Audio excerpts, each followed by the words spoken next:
Palin is here. The governor and I fired up with disgust and distrust of the government as the IRS targets conservatives. Now we're learning they're giving themselves $70 million in bonuses, your tax dollars lining their union wallets. What does Sarah Barracuda think about that? Then, does the FBI own or currently use drones, and if so, for what purpose? Yes, and for surveillance. Talk about shock and awe. The FBI admitting it's using a weapon in the war on terror to spy on Americans. Now, the game of drones is putting your privacy on the line. The governor weighs in. And reaction from my shocking and exclusive interview with the father of the NSA whistleblower, Ed Snowden. Mr. Snowden is fired up at his son's accusers. What he says will shock you. Cashing in, blowing the whistle on Big Brother right now.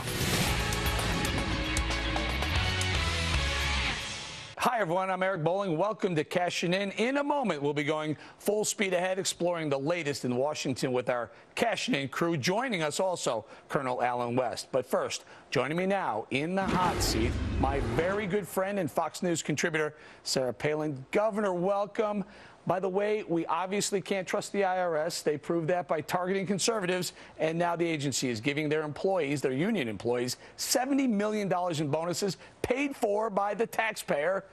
This can't be sitting well with you. No, it certainly doesn't. I think only in an Orwellian government would a collective bad deed be so generously rewarded. It is a shame, and it's just more reason to distrust our federal government and the nonsense that's going on in Washington, D.C. You know, that's the overriding theme of this show and basically the past couple of months is, can we trust them? Governor, can we trust them? Well, can I trust our federal government?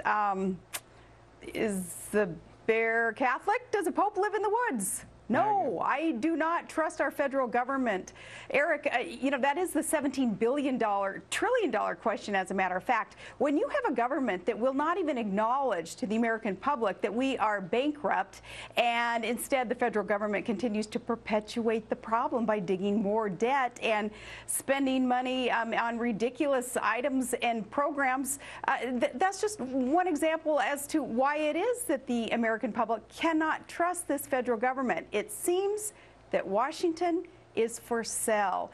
And we have so many examples, even in the recent weeks, Eric, that lead people to understand and acknowledge that we all need a very, very healthy distrust of our federal government. Governor, this week the Tea Party suggested maybe it's time to abolish the IRS. What do you think of that idea? Right on. Absolutely. In fact, this would give us reason to finally head towards a simplification of a tax code and adopt a flat tax. And, you know, that way we could abolish the bureaucracy that is so burdensome and so expensive and really engaging in some ridiculous antics today in the IRS. And it would allow some sledgehammering of crony capitalism also, and some corruption within the tax cheats and that whole scenario. I think this would give us great reason to make more sense of the coffers that are being filled by the American public's fruit of their labors. Now, let's take a look. The IRS gave us a comment. Let's pull up on the full screen. It says, regarding the $70 million in bonuses, quote, the IRS is under a legal obligation to comply with its collective bargaining agreement, which specifies the terms by which awards are paid to bargaining unit employees. Now, Governor, that's part of the problem. It's a federal government program. We're paying their salaries, yet they're a union. Does this not, like, drive you crazy?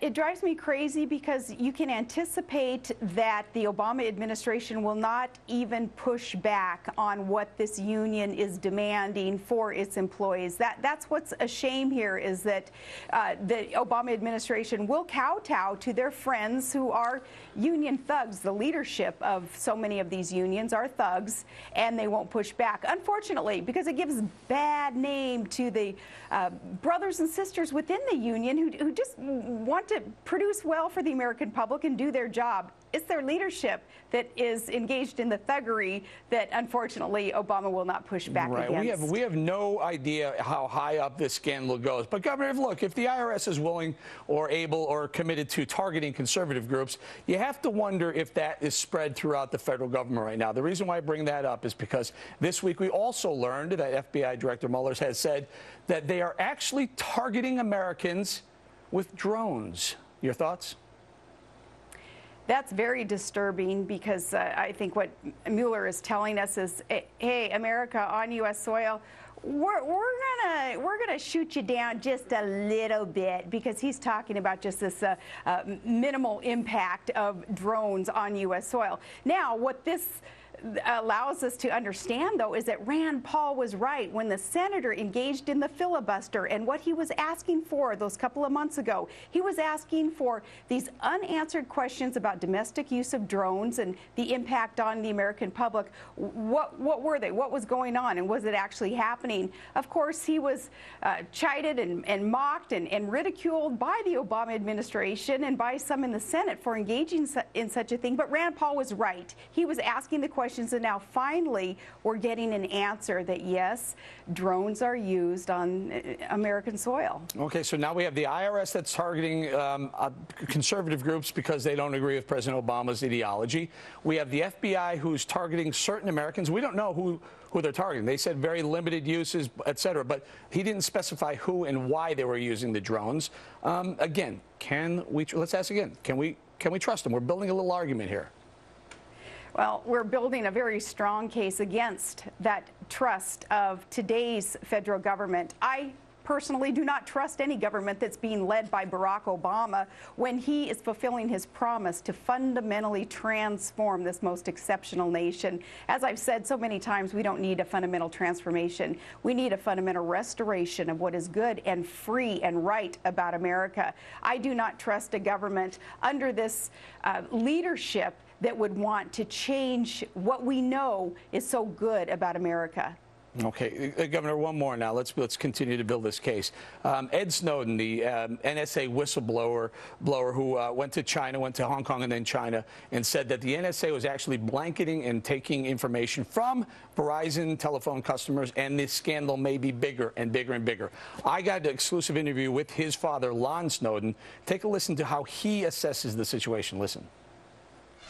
What's occurring is very similar to every morning the government walks up to your mailbox, or afternoon, they pull the envelopes out, they open them, they look at your mail, they copy it, they archive it in case they want to look at it sometime in the future, in case you do something wrong sometime in the future.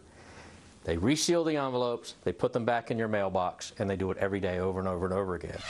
All right, Governor. So I have the IRS targeting conservative groups. I have the FBI droning certain Americans, we're not sure whom, and now we have the NSA listening into Americans, violating the Fourth Amendment, by the way. Fourth Amendment Constitution says you need probable cause. They didn't look for probable cause.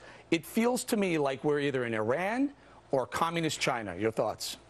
Well, I think any American with an ounce of common sense would say, hey, something's wrong here, especially in regards to this discussion about Snowden. Snowden is not the problem. Here, we're told, oh, just, relax, don't worry about government spying on all of our communications, building that apparatus to be able to spy on all of us, that's no big deal. But it is criminal, the person who told us about what our government is doing. That's what's backwards about this.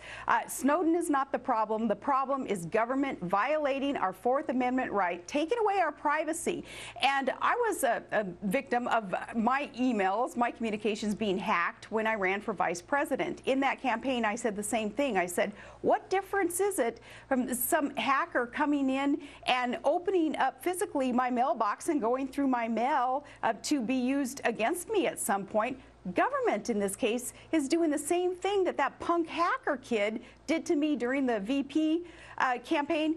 It's not a safe, ethical, moral, nor legal measure being taken by our government. I got to tell you, Governor, I appreciate you being here, spending some time on Cashin this morning, because these individually may not seem like a lot, but when you add them up, can we trust them? The answer is unequivocally, in my opinion, a big, fat no. Governor Sarah Palin, thank you for joining us. Thanks for hanging out on Cashin this morning.